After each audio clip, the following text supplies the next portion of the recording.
Hello मेरे प्यारे बच्चों आज हम chapter 1 matter in our surrounding के ही इंटेक्स्ट क्वेश्चन करेंगे जो कि हमारे पेज नंबर 10 पर गिवन है। तो चलो अब हम क्वेश्चंस को शुरू करते हैं। सबसे पहला क्वेश्चन क्या है? सबसे पहले क्वेश्चन में हमसे पूछा गया है why does a desert cooler cool better on a hot dry day.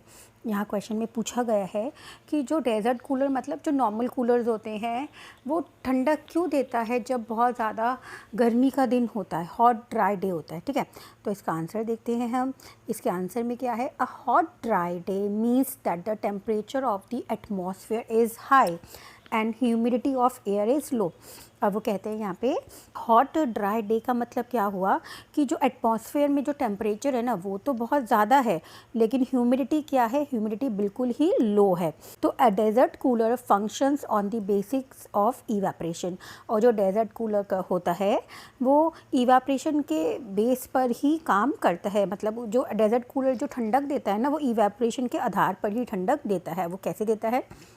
The rate of evaporation increases with increase in temperature and decrease in humidity। अब वो कहते हैं जो rate of evaporation होता है ना वो increase हो जाता है जब temperature भी increase होता है। मतलब ज़्यादा temperature होगा, जब ज़्यादा गर्मी होती है तो देखना ना जब हम कपड़े सुखाते हैं तो जल्दी कपड़े सूख जाते हैं। क्यों? क्योंकि evaporation ना ज़्यादा बढ़ जाता है जब बहुत ज़्यादा टेम्परेचर हाई होता है और ह्यूमिडिटी जब कम हो। ठीक है, अगर बारिश के दिन होते हैं तो उनमें नमी होती है, ह्यूमिडिटी होती है एटमॉस्फेयर में जिसमें कपड़े जल्दी नहीं सूखते। लेकिन अगर बहुत ज़्यादा गर्मी का दिन है जिसमें ह्यूमिडिटी नहीं है और एटमॉस्फेयर के अंदर जो टेम्परेचर है वो ज़्यादा है तब इवेपरेशन जल्दी से होता है। ठीक है, तो डेजर्ट कूलर भी जो होता है वो इवेपरेशन के बेस पर ही काम करता है। तो कहते हैं as a evaporation increases when day is hot and dry thus enormous cooling is produce. तो वो यही कहते हैं क्वेश्चन के अंदर कि जो कूलर होता है हॉट ड्राई डे के अंदर इवेपरेशन बढ़ जाता है और इवेपरेशन बढ़ने से ही कूलिंग होती है। तो आई होप बच्चों ये आंसर आपको अच्छे से समझ में आ गया होगा। ठीक है, तो हम देखते हैं नेक्स्ट क्वेश्चन क्या है। नेक्स्ट क्वेश्चन में हमसे पूछा गया है how does the water capped in an earthen pot become cool during summer. अब क्वेश्चन पूछा गया है कि जो भी पानी मटके में रखा जाता है गर्मियों के दिनों में वो ठंडा क्यों हो जाता है। तो चलो अब इसका आंसर देखते हैं। The surface of the earthen pot contain tiny pores during summer when water is poured into an earthen pot some of the water seeps through the pore to the outer surface। यहाँ पे कहा क्या जा रहा है कि जो मटका होता है ना, जो अर्दन पॉट होता है वो बहुत उनमें छोटे छोटे छेद होते हैं, टाइनी पोर्स होते हैं। और गर्मियों के दिनों में क्या होता है जब हम मटके के अंदर पानी डालते हैं ना तो कुछ कुछ पानी जो होता है वो उन पोर्स से बहता रहता है, उन पोर्स से बहता है और वो बह बह के बाहर की सतह पे आ जाता है। जैसे ये हमारा मटका है, ठीक है, यहाँ पे बहुत पूरे मटके पे छोटे छोटे छेद होते हैं, टाइनी पोर्स होते हैं।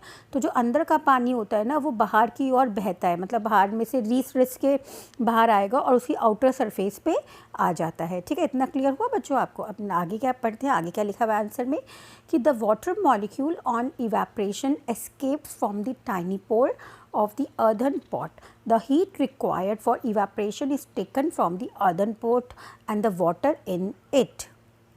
अब इसमें क्या बताया जा रहा है? इसमें बताया जा रहा है कि जब मटके की उस सरफेस पे से जो आउटर सरफेस पे पानी, अंदर का पानी जो रिस के बाहर आ गया है ना, वहाँ बाहर की सरफेस से पानी जो होता है वो इवेपरेट हो जाता है। इवेपरेट होने के लिए वो एनर्जी या हीट कहाँ से लेता है?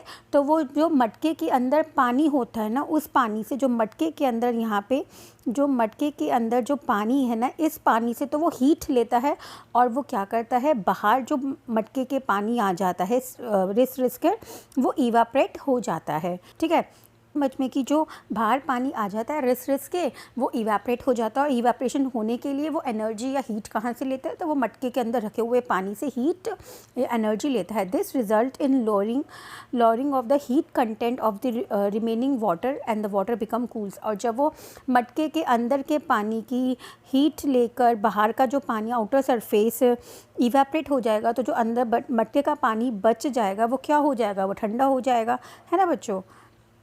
तो आई होप आपको ये क्लियर हो रहे होंगे। अब देखते हैं नेक्स्ट क्वेश्चन में क्या पूछा गया है। नेक्स्ट क्वेश्चन में हमसे पूछा गया है why does our palm feel cold when we put some acetone और पेट्रोल और परफ्यूम ऑन इट। अब इस क्वेश्चन में पूछा जा रहा है कि हमारे हाथों को या हमारी हथेली को ठंडक क्यों मिलती है जब हमारी हथेली पर या हाथ पर एसीटोन गिर जाता है या पेट्रोल की बूंद गिर जाए या परफ्यूम गिर जाए। तो इसका आंसर चलो देखते हैं।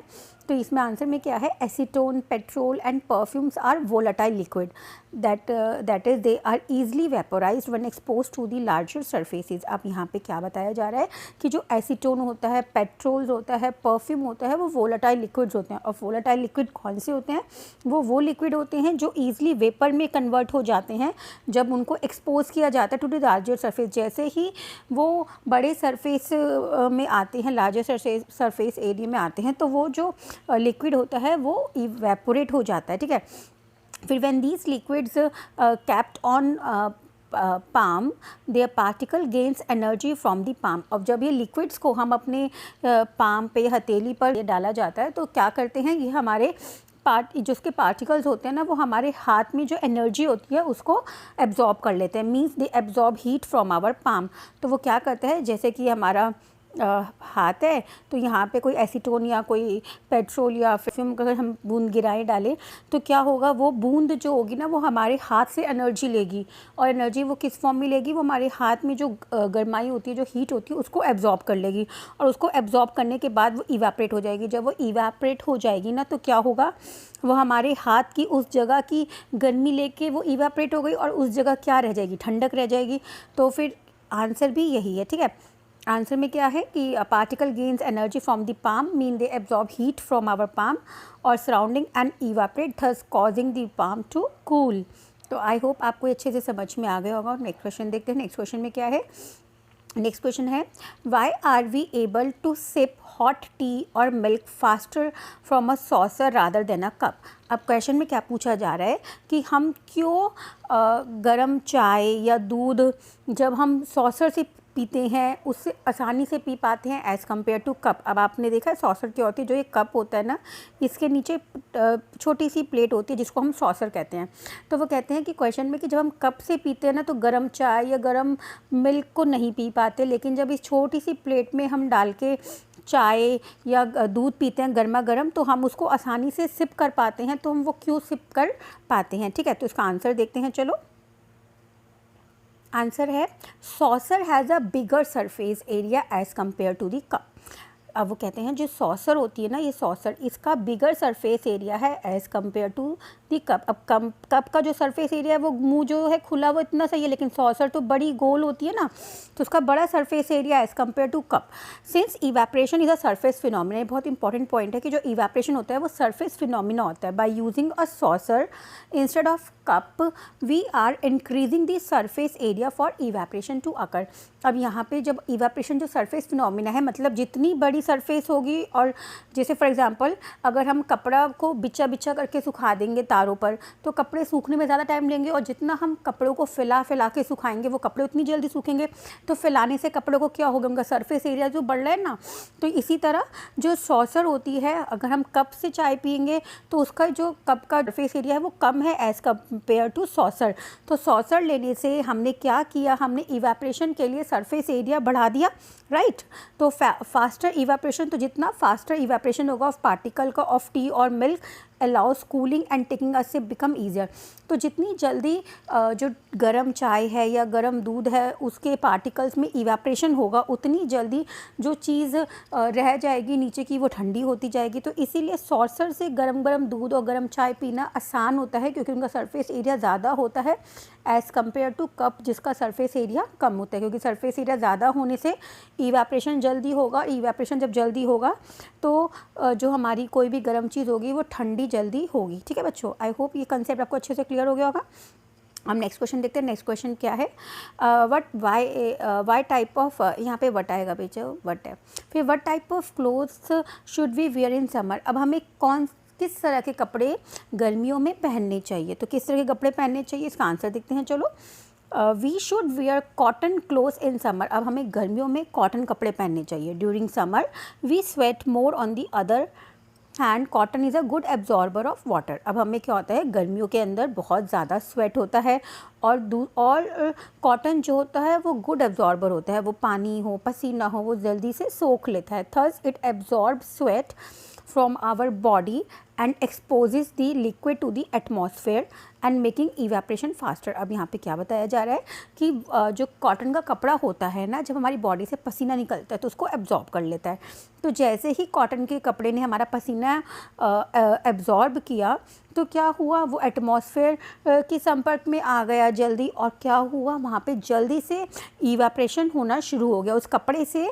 जो पानी है, जो हमारा पसीना है, उसका इवेपोरेशन होना शुरू हो गया, ठीक है। फिर ड्यूरिंग दिस इवेपोरेशन जो पार्टिकल्स होते हैं on the surface of the liquid, और जो इवेपोरेशन के समय जो पार्टिकल्स होते हैं ना सरफेस पर लिक्विड की, वो गेन करते हैं एनर्जी हमारी बॉडी से, gain energy from our body surface and making the body cool. आया समझ में कि इवेपोरेशन पार्टिकल्स जो होते हैं ना, जब वो क्या होता है, जब पसीना एब्जॉर्ब कर लिया कपड़ों ने, कपड़ों से पसीना जो है वो इवेपोरेट होने लग गया, ठीक है, पसीना जो है इवेपोरेट होने लग गया, और वो एनर्जी कहाँ से ले रहा है उस इवेपोरेशन के लिए, वो हमारी बॉडी से जो हीट है ना उसको ले रहा है। तो वो उस हीट को लेके इवेपोरेट हो रहा है जो पसीना है, और जो हमारी बॉडी की जिस जगह से वो हीट को ले रहा है वो बॉडी के वो एरिया कूल होते जा रहे हैं। तो ठीक है, कभी देखा जहाँ पे पसीना आता है वही एरिया ज़्यादा कूल फील होगा एज़ कम्पेयर टू बॉडी का वो एरिया जहाँ पे पसीना कम होगा, ठीक है। तो यही पूरा कॉन्सेप्ट है। आई होप बच्चों आपको क्लियर हो गया होगा क्वेश्चन।